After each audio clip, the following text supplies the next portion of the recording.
Our next speaker was the 2015 Louisiana representative at the Pro-Life Oratory Contest. He was also the president of the high school pro-life group Defenders of Truth for 3 years. He is currently a freshman at UL and is involved with pro-life activism on campus. Please welcome Luke Johnson.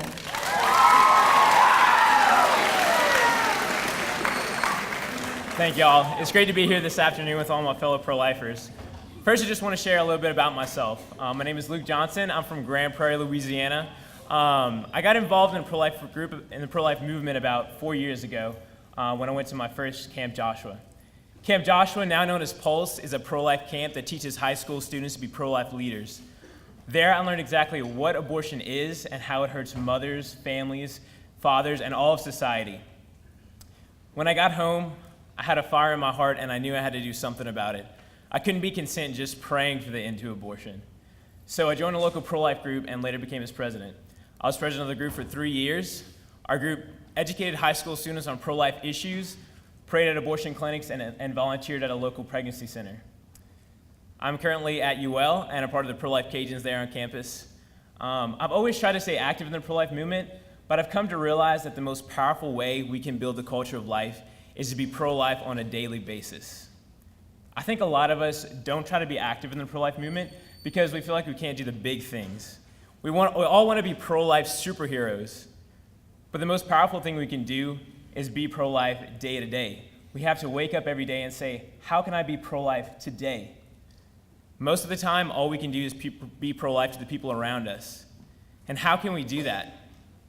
We can do that by acknowledging each other's value and dignity, listening to each other, caring for each other, and helping people see their value. I think a lot of times we always want to focus on what we can do or different outreach, but what we need to do is focus on just the people that we come into contact with every day. We should try to be as active as we can by joining pro-life groups, praying at abortion clinics, and helping at pregnancy centers. But the way that each one of you can impact each other is by loving each other, listening to each other when y'all have something to say, and being intentional with the way that y'all spend time with one another.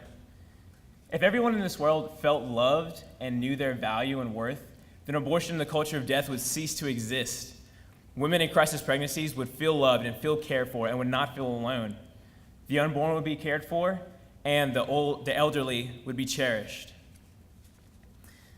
Now, the way you can build a culture of life is by keeping this in mind and waking up every day with that mindset, how can I be pro-life today? And also another thing, we need to be able to cherish our own lives.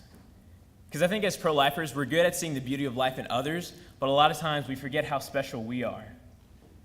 I want each of you to remember, there is no one else like you.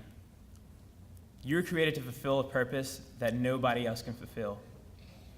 God loves you in a way that he doesn't love anybody else. And you were made in a way to love God that no one else can love God in that same way. I want all of you to close your eyes for a second. And I want all of you to just let the gift of your life wash over you. You are special. Your life is a gift. Your worth is not in what you can or can't do. You are never unlovable. Your life is a gift. You can open your eyes now. I think it's important for us in the pro-life movement to see the beauty of our lives so that we can go and show others the beauty of their lives. This is the way that we can develop a passion and love for life. When we see the intrinsic dignity and beauty of life, we want to do everything that we can to protect it in the old, in the young, in the born and unborn. There's so many things today that destroy life: abortion, euthanasia, assisted suicide, and many others. These evils are infecting our society, and people no longer recognize the value of human life.